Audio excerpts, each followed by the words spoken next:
Just looking at the fire. So I mentioned we have industry here, so we've got cropping, canola farms over there, sheep, you can see some sheep in the paddock, our softwood timber over towards Ballarat over there, Mount Buninyong in the distance, and you can see how they've cut a coop in there, a softwood coop over there. The bird sanctuary is south of the plantation, which is through there. So you'd almost join the Enfield State Forest straight through. So you can imagine if it was a catastrophic bushfire, it could start over here, over where Snake Valley is in that direction, and go straight through all the way to Enfield. The other challenging issue that we have in our area is long grass. So often council sends out notices to landholders that have a few acres. They need to cut their grass or have livestock on the land to actually keep the length of the grass down. How that impacts if you've got bushfires, grass fires, all at once.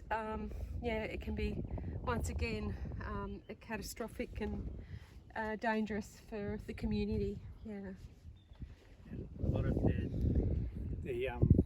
work coming out of the States at the moment and from Black Summer over here is that mix of agricultural land and forested land are the ones that are coming out in the biggest fires under climate change. There's something about the mix between grass and wood and forested lands that are really creating problems for control and real challenges in terms of the fires getting huge and impacting on a whole range of towns. So this is a great example, unfortunately, for Helena and other people in Linton, an example of where things could go big quickly, and particularly heading in that northwest southeast direction where you've got continuous forest and a few little fires over there.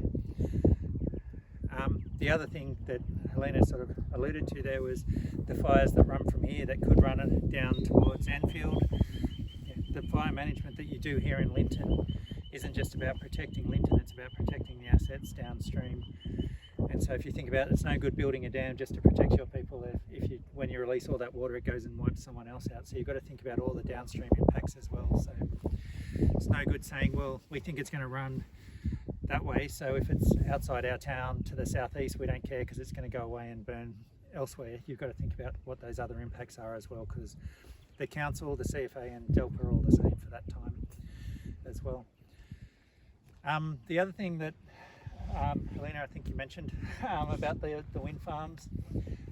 In Australia we've got no record of it at the moment, but in Spain they get fires from the wind farms themselves, the oil coming out of the turbines on a hot day, flicking off onto dry grass, starting fires. As I say, we haven't recorded that in Australia before, but some people I met in Barcelona,